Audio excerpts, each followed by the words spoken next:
Welcome back to my channel WB aspirants. তো সবাই কেমন আছো? আশা করি ভালো আছো। আজকে আমাদের বিষয় ডাব্লিউবিএইচএ মাধ্যমিক টেস্ট পেপার 2020 থেকে কলকাতা ডিস্ট্রিক্ট ইন্টার স্কুল টেস্টের ভৌতবিজ্ঞান সেটের বিভাগ খ। তো সবাই দেখে থাকো ডাব্লিউবি অ্যাসপিরেন্টস। 2.1 জানতে চেয়েছে কি মিথেন হাইড্রেটের সংকেত কি। দেখো মিথেন হাইড্রেটের সংকেত কি জানি আমরা, যে 4CH4, কি 23H2O। 2.1 এর অথবাতে দেওয়া আছে মিথোনোজেনিক ব্যাকটেরিয়া কোন গ্যাস উৎপন্ন করে। কি উৎপন্ন করে? যে মিথেন। সাইডের সংকেত লিখে নেব মিথেনের CH4। আমাদের 2.2 এ আছে কোন রশ্মি গ্রিনহাউস এফেক্টের জন্য দায়ী হয়। আমরা কি জানি যে আল্ট্রাভায়োলেট রে অর্থাৎ ইউভি রশ্মি কি গ্রিনহাউস এফেক্টের জন্য দায়ী। তাহলে কি লিখবো? ইউভি রশ্মি। আমাদের 2.3 তে আছে যে পিভি ইকুয়াল টু কার্য বা শক্তি। সত্য না মিথ্যা জানতে চেয়েছে। আমরা জানি কি PV equal to work down হয় অর্থাৎ কার্য। তাহলে 2.3 কি আসবে? এটা সত্য আসবে। 2.4 এ আছে যে আদর্শ গ্যাস অণুগুলির মধ্যে আকর্ষণ বলের মান কত হয়? 0 হয়। এদের কোনো আকর্ষণ বল থাকে না। তাহলে কি লিখবো? যে 0। 2.4 এর অথবাতে আছে কোনো অবস্থায় বাস্তব গ্যাস আদর্শ গ্যাসের মতো আচরণ করে। দেখো আমরা কি জানি in high temperature and low pressure কন্ডিশনে কি করে? যে বাস্তব গ্যাস আদর্শ গ্যাসের মতো আচরণ করে অর্থাৎ কি উচ্চ উষ্ণতা ও নিম্নচাপে। তাহলে 2.5 এ কি? তা 2.4 অথবা কি লিখবো? যে উচ্চ উষ্ণতা ও নিম্নচাপে।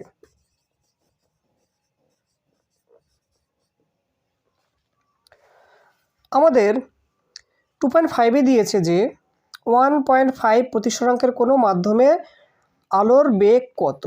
তাহলে আমরা কি জানি যে কোনো মাধ্যমের প্রতিসরাঙ্ক ইকুয়াল টু কি হয়?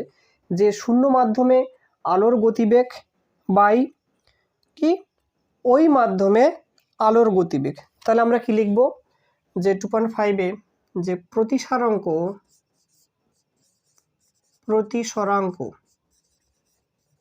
ইকুয়াল টু কি হবে? যে শূন্য মাধ্যমে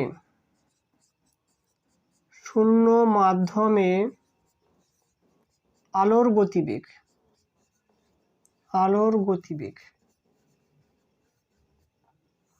বাই কি হবে?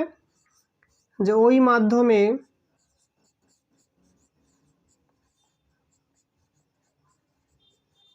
আলোর গতিবেগ এবং ওই মাধ্যমে আলোর গতিবেগটাকে লিখলাম আমরা এক্স লিখলাম। তাহলে আমাদের প্রতিসরাঙ্ক কি দেওয়া আছে তা লিখতে পারি যে বা 1.5 ইকুয়াল টু শূন্য মাধ্যমে আলোর গতিবেগ কি? যে 3 × 10⁸ কি হয়? মিটার পার সেকেন্ড হয়। বাই কত? এক্স পাচ্ছি। তাহলে আমরা কি লিখতে পারি যে বা 1.5x ইকুয়াল টু কি 3 × 10⁸। তাহলে কি লিখবো? যে বা এক্স ইকুয়াল টু কি 3 × 10⁸ বাই কি পাচ্ছি আমরা?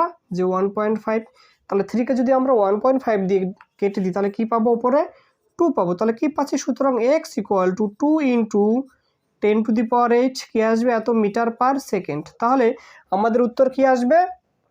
যে 2 × 10⁸ মিটার পার সেকেন্ড। 2.6 এ দিয়েছে যে দৃশ্যমান আলোর ক্ষেত্রে কোন বর্ণের আলোর বিক্ষেপণ সব থেকে বেশি।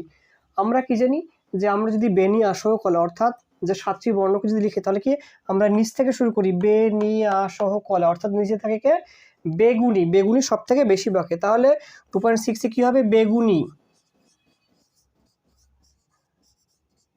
বেগুনি বর্ণ।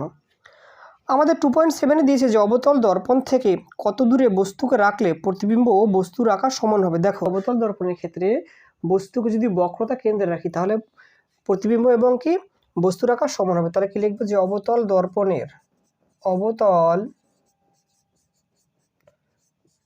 দর্পণের বক্রতা কেন্দ্রে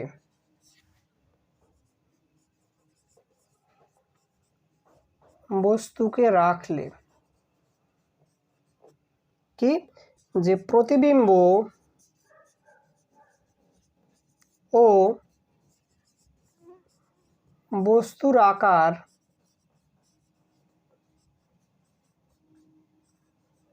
সমান হয়। আমাদের 2.8 দিয়েছে যে তড়িৎ ক্ষমতার এসআই একক। দেখো আমরা কি জানি তড়িৎ ক্ষমতার এসআই একক কি হয়, ওয়াট হয়। তাহলে কি লিখবো যে ওয়াট, ব্র্যাকেটে কি লিখে দেবো যে ডাব্লু। আমাদের 2.8 অথবা দেওয়া আছে যে আন্তর্জাতিক নিয়ম অনুসারে নিউট্রাল তারের রং কি হয়। দেখো আগে নিউট্রাল তারের রং কালো করা হতো, কিন্তু বর্তমানে নিউট্রাল তারের রং করা হয় কি নীল করা হয়। তাহলে অথবা উত্তর কি আসবে যে নীল। আমাদের 2.9 আছে যে ফিউজ তার মূল বর্তনীর সঙ্গে লাইভ তারে কোন সমবায়ে যুক্ত থাকে। দেখো ফিউজ তার মূল বর্তনীর সঙ্গে লাইভ তার কি থাকবে, শ্রেণী সমবায়ে যুক্ত থাকবে। তাহলে কি লিখবো 2.9 শ্রেণী সমবায়ে, শ্রেণী সমবায়ে। আর গৃহস্থলীতে যে ব্যবহৃত যে আদার্স যে জিনিসগুলো আছে অর্থাৎ টিভি, ফ্রিজ, এগুলো কি থাকবে আমাদের সমান্তরাল সমবায়ে যুক্ত থাকবে। 2.10 দিয়েছে যে আদর্শ ভোল্ট মিটারের রোধ কত হওয়া উচিত। দেখো একটা আদর্শ ভোল্ট মিটারের রোধ হওয়া উচিত কত, অসীম। তাহলে একটা আদর্শ অ্যামিটারের রোধ কি হবে, একটা আদর্শ অ্যামিটারের রোধ হবে কি 0 হবে। তোমাদের 2.11.1 আছে আম্লিক সমযোজী যৌগ কি হবে, যে H2O হাইড্রোজেন সালফাইড অর্থাৎ বি H2S। 2.112 হবে সমযোজী দ্বিবন্ধন যুক্ত মৌল কে, ইথিলিন অর্থাৎ অপশন এ C2H4। জলে অতিমাত্রা দ্রাব্য গ্যাসীয় সমযোজী যৌগ কি হচ্ছে আমাদের অ্যামোনিয়া। তাহলে কি আসবে অপশন ডি অ্যামোনিয়া NH3। আর 2.114 গীত আছে যে অসমযোজী বন্ধন কে আসবে আমাদের যে অ্যামোনিয়াম ক্লোরাইড অর্থাৎ কি অপশন সি NH4Cl। NH4Cl। আমাদের 2.12 দিয়েছে যে মেন্ডেলিফের পর্যায় সারণীতে কোন শ্রেণী অনুপস্থিত ছিল। দেখো মেন্ডেলিফ যখন পর্যায় সারণী দিয়েছিলেন তখন আমাদের নিষ্ক্রিয় গ্যাসের কোনো অবস্থান ছিল না, এবং নিষ্ক্রিয় গ্যাসে কোথায় রাখা হয় 0 শ্রেণীতে। তাহলে কি লিখবো যে কোন শ্রেণী অনুপস্থিত ছিল, তাহলে লিখবো 2.12 কে যে 0 শ্রেণী। 0 শ্রেণী, 0 শ্রেণী কাদের শ্রেণী, এটা হচ্ছে নিষ্ক্রিয় গ্যাসের শ্রেণীকে বলা হয় 0 শ্রেণী। আর আধুনিক অতিদীর্ঘ যে পর্যায় সেক্ষেত্রে এটাকে 18 নম্বর শ্রেণীতে রাখা হয়েছে। আমাদের 2.12 অথবা দিয়েছে যে দীর্ঘ পর্যায় সারণীতে চ্যালকোজেন মৌলগুলো কোন শ্রেণীতে থাকে। দেখো দীর্ঘ পর্যায় সারণীতে কোথায় থাকে, যে 16 নম্বর শ্রেণীতে থাকে। তাহলে কি 16 নং শ্রেণীতে। 2.13 আছে তেজস্ক্রিয় নিষ্ক্রিয় মৌলটির নাম কি। যে আমরা কি জানি যে তেজস্ক্রিয় নিষ্ক্রিয় মৌলটি কি হচ্ছে রেডন। তাহলে কি লিখবো 2.13 যে রেডন এবং সংকেত কি Rn।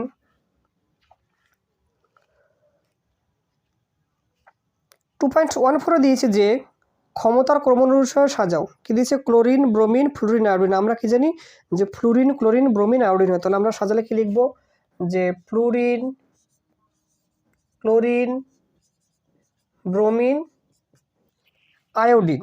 2.14 দিয়েছে তড়িৎ ঋণাত্মকতার ঊর্ধ্বক্রম অনুসারে সাজাও। তাহলে এক্ষেত্রে সব থেকে কম তড়িৎ ঋণাত্মকতা কার আছে আমাদের, লিখবো যে লিথিয়াম গ্রেটার দেন আসবে কি boron, greater than nitrogen, greater than কি আসবে আমাদের ফ্লুরিন আসবে। 2.15 বলা আছে যে অ্যানোড মাঠে উপস্থিত দুটি ধাতুর নাম লেখো। দেখো অ্যানোড মাঠে উপস্থিত ধাতুগুলো কি হয়, সোনা, রূপা, প্লাটিনাম। তাহলে আমরা দুটো ধাতু লিখবো। তাহলে কি লিখবো যে সোনা, সংকেত কি AU, রূপো বা রূপা কি লিখবো AG। এছাড়া আরও কি হতে পারে আমাদের প্লাটিনাম হতে পারে, পিটিও হতে পারে। 2.16 বলা আছে যে বিশুদ্ধ জলে সামান্য অ্যাসিড মেশালে তড়িৎ পরিবাহিত পারে কেন। দেখো বিশুদ্ধ জলে যদি আমরা অ্যাসিড মেশাই তাহলে কি হবে যে H+ এবং OH আয়নের পরিমাণে বেড়ে যাবে। এর ফলে কি হচ্ছে যে আয়নের পরিমাণে বেড়ে যাওয়াতে তড়িৎ পরিবাহিতাও কি বৃদ্ধি পাবে। তাহলে কি লিখবো যে আয়নের পরিমাণ বৃদ্ধি পায় বলে, আয়নের পরিমাণ বৃদ্ধি পায় বলে কি হবে, তড়িৎ পরিবাহিতা বেশি হবে। তড়িৎ পরিবাহিতা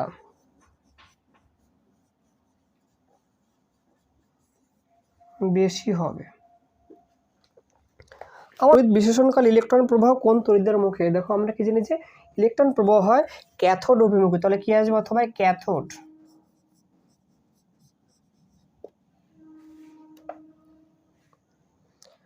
আমাদের 2.17 দিয়েছে যে একটি প্রশম ও তীব্র তড়িৎ বিশেষ যৌগের নাম লেখো। কি হবে যে সোডিয়াম ক্লোরাইড। তাহলে আমরা লিখবো যে সোডিয়াম ক্লোরাইড, সোডিয়াম ক্লোরাইড, সাইডে ব্র্যাকেটে লিখে দেবো কি NaCl। এর 2.8 দিয়েছে যে একটি আম্লিক দ্রবণের নাম লেখো যা মৃদু তড়িৎ বিশেষ। আমরা জানি যে ভিনেগার বা অ্যাসিটিক অ্যাসিডের জলীয় দ্রবণ কি হবে? মৃদু তড়িৎ বিশেষ। তাহলে কি লিখবো যে অ্যাসিটিক অ্যাসিডের জলীয় দ্রবণ, অ্যাসিটিক অ্যাসিড, সাইডের সংকেত কি লিখে দেবো যে CH3COOH এর জলীয় দ্রবণ, জলীয় দ্রবণ। ডিয়ার স্টুডেন্ট, যদি ভিডিওটি ভালো লেগে থাকে তো অবশ্যই লাইক করবে, আর চ্যানেলটি যারা নতুন তাদেরকে অনুরোধ করব সাবস্ক্রাইব করার জন্য। সবাই ভালো থাকো, সুস্থ থাকো, দেখা হচ্ছে পরবর্তী